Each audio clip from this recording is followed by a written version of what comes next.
do you think that Modi will now be able to come up with any new narrative, because his PR machinery also seems to be failing?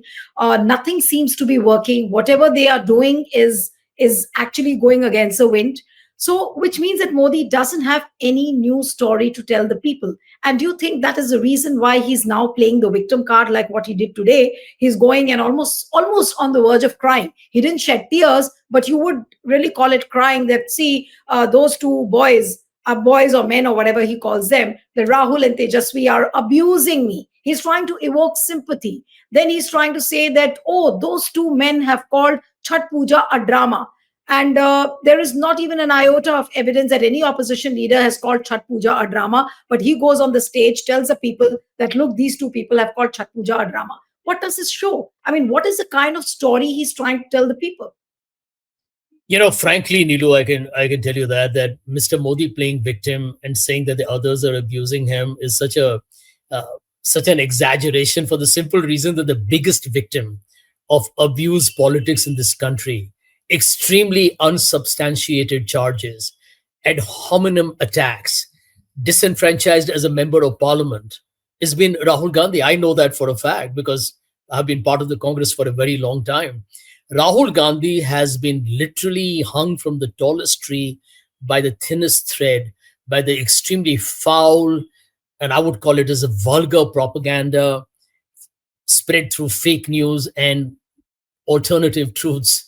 Rahul Gandhi has been the victim, not Mr. Modi. Mr. Modi has got the whole media backing for him. He's the last man on earth to talk about playing victim card. Now, here is the truth, Nilo, that I think at the end of the day, the famous saying, you can fool some of the people all the time. You can fool all of the people some of the time. You can't fool all the people all the time. Probably the law of diminishing returns has kicked in. For a long time, people like this imagery that he had created, this avuncular, the man with the white beard, talking good Hindi. That's one thing he does well. I'll concede that point. He speaks good Hindi.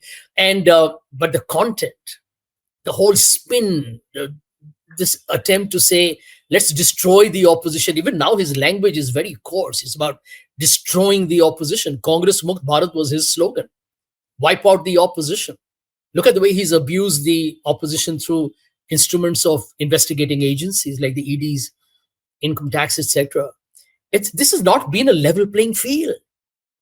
I can tell you, like, for example, on Chhath, that's a very popular Bihari festival and a tradition.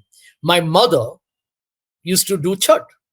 And I remember during that time, it was a very local Bihari tradition, culture, or festival, if you want to call it that nobody talked about outside of Bihar. Right? I mean, it was very unknown. As a Jha, I remember when I moved to Pune, people used to say, is this guy having a Chinese surname, but he looks a little darker for being a Chinese, because Jha was an unusual surname in Maharashtra at that time. Who had heard of Chhath? Suddenly, Chhath has become a big thing, and we know why. Because even today, when Modi was speaking, he said that my government, I am trying to bring the Chhath Puja in the UNESCO list, and look how opposition is trying to humiliate this festival. This is what he said. They're not. I'm personally offended. I'll tell you why. Because that story is out in the public domain, and may I request your viewers to kindly Google it. That the Bharatiya Janata Party actually creates a filtered pond with good clean water, Yes. so that Mr. Modi can take a dip, which he eventually did not, but to take a dip so that they'll create a great photo op. I mean, that is a mockery of my festival. That is what I object against. I think one of the things that frankly angers me about Indian politics, which is why I'm there in politics and never going away, is how some politicians just take the people of India for a jolly ride. It's like literally insulting the collective intelligence of a nation.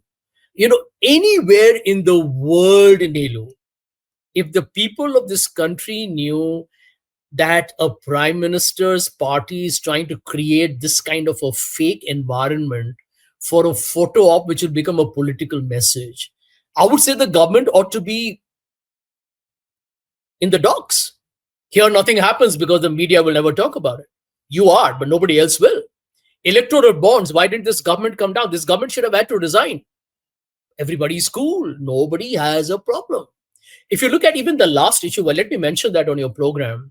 Washington Post's expose on Adani, where they talk about the $3.9 billion assured support to LIC, from LIC to the Adani group, and the LIC being the sole investor, by the way, on a 5,000 crore funding on a bond at a time when Adani was not able to raise money because of the bribery allegations coming from America. It's a bailout.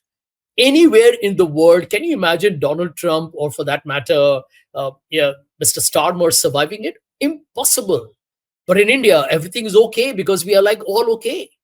So, I do feel that Mr. Modi has realized that when you have power, control all the levers that can go against you, be ruthless in doing that, speak whatever you like because the media will amplify it, and hope that the common person of this country continues to be intoxicated by that communal uh, divisive agenda, while he will throw a freebie here and there. I'll give you another hypocrisy of Mr. Modi that is shocking to say the least. You remember the tall lectures he gave on reverie? Yes. I live in Mumbai and I meet a lot of people who are, part of the corporate banking, and these are these very smooth talking, pinstripe suited investment bankers variety. They were all like, look at Narendra Modi as such a vision for fiscal discipline and all that whole lot of bullshit. And I was like, hang on, do you know that in Maharashtra, he's running a scheme for, women, which has won him an election, which is what? Which is a reverie. And now in Bihar, rupees 10,000 has gone to women's accounts before an election. What is that? That's slavery. So Narendra Modi is a classic, and nobody's talking about it, by the way. Suddenly, these financial analysts have gone quiet. So I feel India is a No, they classic do question. example No, of, but BJP leaders do question that where will Tejasvi Yadav get all the money? He's promised one job per family, and then he's promised the Jivika Didis. So they're questioning Mhm. about that. That the state exchequer doesn't have a bandwidth. So that they are Yeah. questioning. Well, they And have even every. They have. channels. I always believe that debate should be fair. I have no problem, Neelu, with say a Sambit Patra or a BJP spokesperson or whoever it may be attacking me and doing a face-off on facts. But when these guys indulge in this usual silly rhetoric, bringing in the Gandhi family for no rhyme or reason, the Congress has been out of power for 11 years in Delhi. They'll still blame the Congress. You see, eventually in a democracy, like I think America and India, which are both currently getting pulverized by two very polarizing leaders, will turn around. They will. I'm very confident they will. Because, lies have a shelf life. Fake news is unsustainable beyond a point. You can't take the people for granted for too long. And one of the reasons in Bihar why, for example, the SIR election issue, for example, or jobs has become a very big hot button is because eventually that is the truth that people want answers to. Where are my jobs? India is today struggling with joblessness. If you go by this government's drama, India has got no unemployment problem. No unemployment problem. Mr. Modi said, fry pakoras. Then later on, he said, make Instagram reels. I mean, come on, guys, get serious. I mean, you're the prime minister. Stop making these frivolous statements. Now, he gets away with that, Nilu. Because I'll tell you there are two reasons. One is the propaganda is powerful. The ordinary Indian is probably doesn't have the time or the capacity to argue against a fake news. They just say, okay, I'll get my chance to vote. I will probably exercise it.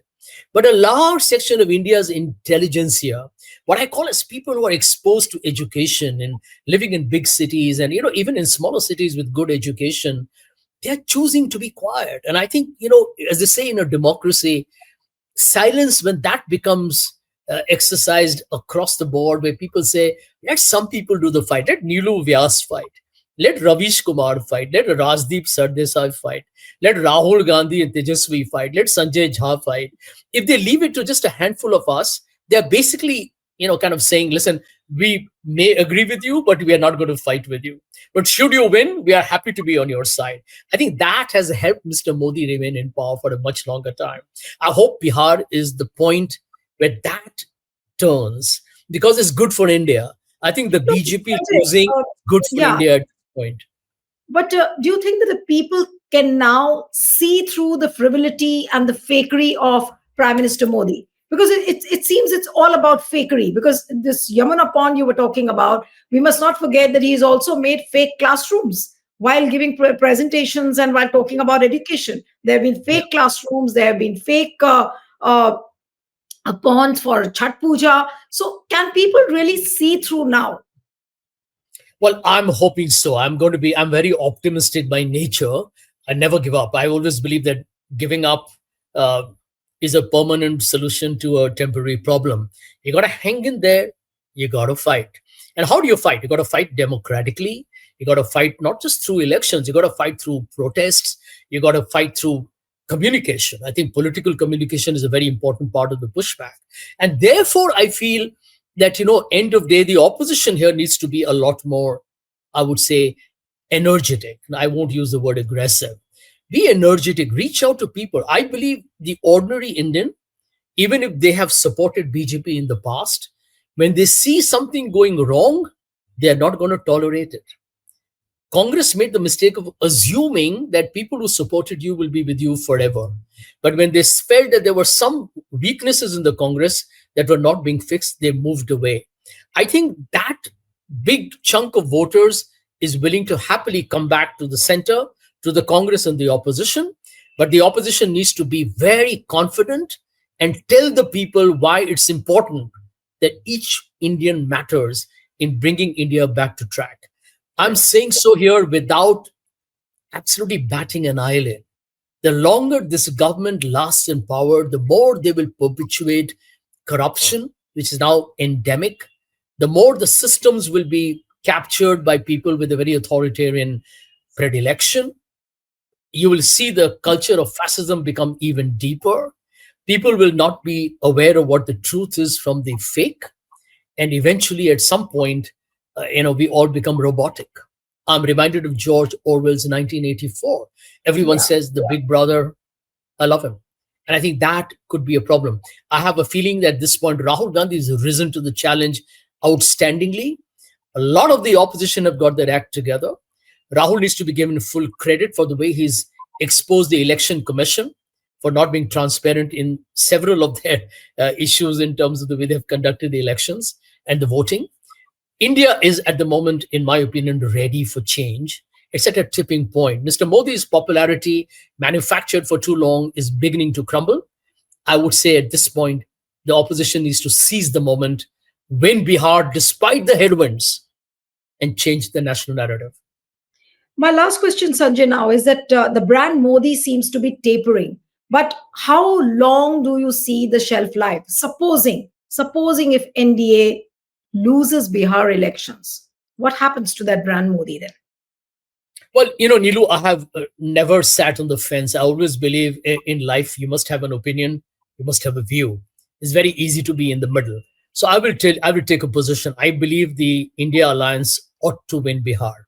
Now, if it's going to be a fair election, I believe India alliance will win hands down with a clear majority. If that happens, I see two things happening. The JDU, which has got 101 seats that they're actually contesting in the elections, if the JDU comes down substantially, as I expect them to, uh, I think the JDU will effectively be a non-entity. The BJP has this anaconda politics; it'll consume the entire JDU, which means the JDU at the center could become irrelevant.